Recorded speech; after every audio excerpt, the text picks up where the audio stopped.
Gore magala is the worst monster. What did you say? Like the evilest type of worst, you know, the one who commits the worst deeds. Oh, I thought you meant like... And he's ugly. How dare you? Ladies, gentlemen, and monsters of all ages, in the year of our GOG 2026, the Monster Hunter series advances further and further. With Monster Hunter Wilds releasing last year, we had a load of new monsters and a number of new takes on returning monsters from previous games in the series. And we got even more of these from the title updates that happened post-release. With this, sometimes different opinions will change. And today I want to update my list of unpopular opinions, specifically my opinions on which monsters are the least popular for me personally. The monsters that I personally like the least, from some combination of their design or their fight to their personality that I imagine them to have based on how they behave in game, I'll be pulling from the entire mainline monster roster. And for a bit of a fun comparison, I thought we should start by quickly talking about the officially voted least liked monsters by the community as a whole, which happened back in the 20th anniversary popularity monster poll, which was held a while back, as people focused a lot on the monsters at the top, but I think it's interesting to note the monsters at the bottom of this list too,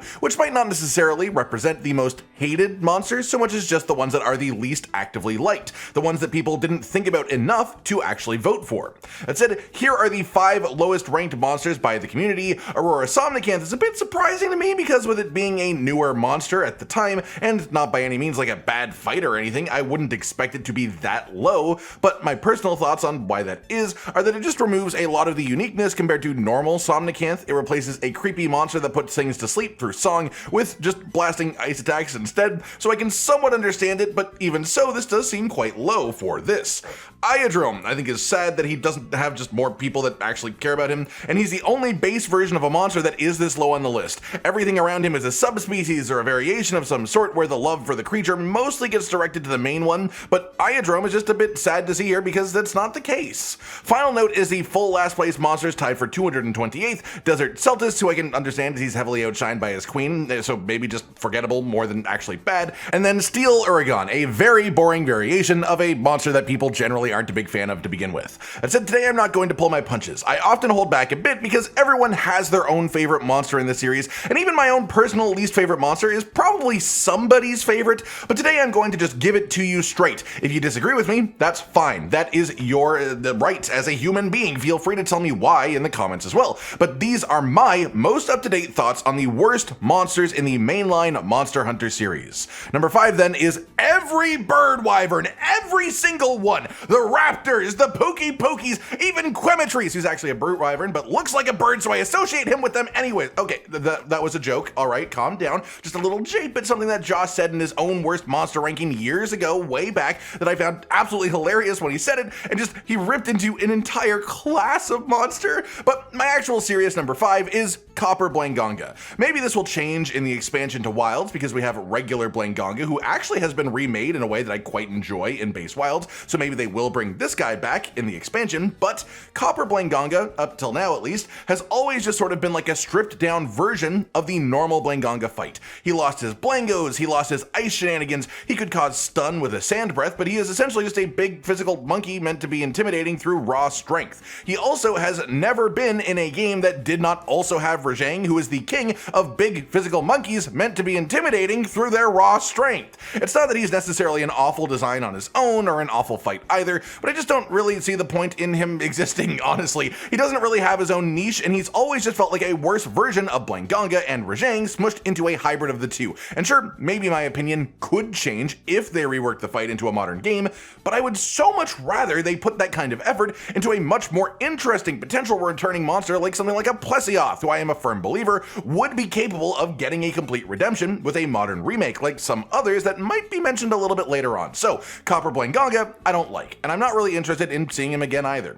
Next up in 4th place is Ashen Lao-Shan Lung. I fully accept that my opinions are from the mind of someone who started with the 5th generation games, but I've always found regular Lao-Shan Lung extremely boring. He just slowly walks through your fortress, barely paying attention to you. Sometimes he stands up on his hind legs, sometimes he's on all fours, but he just sort of walks. That's all he really does. Maybe back in the day he was more imposing because of his sheer size in comparison to other monsters, but as someone who fought Xeno'jiiva and Zora Magdaros long before I ever met Lao-Shan Lung, he just had zero impressiveness in that regard for me. Ashen Lao-Shan Lung, then, is essentially the same monster as Lao-Shan Lung, but taking up an extra roster slot for a color change and a slightly thicker hide, which just makes the boringness of the fight last longer. From what I'm aware, he's not even a true subspecies, just that a Lao-Shan Lung that got covered in enough ash while walking through a volcanic region that it got some discolored scales that were a little bit harder to get through than normal, and that's it. That is all he is. Maybe regular Lao-Shan Lung could be redeemed with a reworked fight, but I have no interest in seeing Ashen Lao specifically ever again. In third place is one that you should always expect to hear me mention in this type of list, Crystalbeard Uragaan. He's just stupid and ugly, and I hate that he is what he is. Generations and Generations Ultimate had these super cool monster variations called deviants, and the whole point of these was that they were a member of a species that either went through some sort of trauma or adapted to a specific hectic environment, things like Bloodbath Diablos being the result of surviving a near-fatal encounter that broke its horn, and so it regrew all gnarly and stuff, and it had the whole steam shenanigans too, but Crystalbeard took up one of those very cool deviant slots. He's one of the only deviants that we'll ever have, and unlike the other deviants who feel like they've got a very unique personality compared to the base version of the monster, he's visually just Uragaan with slightly redder tinted skin and crystals on his chin and tail. His fight is basically Uragaan, but he can throw out crystals instead of rocks, and the crystals apply sleep, but normal Uragaan also has access to the sleep status. Crystalbeard just uses sleep a little bit more than he does. That said, there could be so many cooler ways that they could have done a sleep monster deviant, so many better options that I can imagine, and so a good portion of my distaste for Crystalbeard Uragaan is just because he blocks the opportunity for something way cooler than he is to exist. He's not very interesting in himself. He looks pretty stupid. Like, I don't think the crystals even look good on his body. Like, it doesn't look like they're a part of him that grew on. It looks like he smacked a crystal with his face and his butt and they got stuck there. They don't look like something that's actually growing out of him because his body is just so mismatched with the crystals color-wise, and I feel like they absolutely could have made him more visually coherent, and that would at least have made me dislike him a bit less, but as is, I don't find his moveset interesting. I don't think he looks good at all, and his existence blocks a different sleep-based deviant being able to exist instead of him. That's about it. And I honestly find it quite funny that Steel Uragaan was tied for last place in the popularity poll, and Crystalbeard was not even like in the bottom 25, because I find Steel Uragaan far less offensive than Crystalbeard Uragaan. He's not overly interesting either, sure, but at least his design feels coherent within itself, and he actually has different mechanics like stench, so he at least isn't as boring as Crystalbeard, if nothing else. In second place, Bulldrome. It just is barely even a Monster Hunter monster. The whole idea was that the developers had Bullfango in the first game. They thought it was funny how much that annoyed people, so they made Bulldrome as a large monster to play that up, and I can respect that level of sort of like trolling the players, but it's just not a fun monster. The actual visual design of it is just a straight up boar with long tusks, and that's the extent of what makes it anything different than a normal like real world animal really, so it doesn't have that Monster Hunter flair or whimsy that makes them feel so fantastical and great. His moveset is literally just charging at you over and over and over, and that's basically it. It's boring, and it manages to be irritating while also being boring, which is like a whole other level of bad when combined. That said, he's the only one on this list that I would probably be happy to see brought back properly and reworked and remade in some way. His design will always be simple, of course, because he is what he is, but he's essentially designed to be a joke from the devs, and I think that a modern rework could be a funny experience, especially with the increased pace of modern Monster Hunter and the way they would have to adjust the fight because of that, and because of the increased control over movement that we have these days too.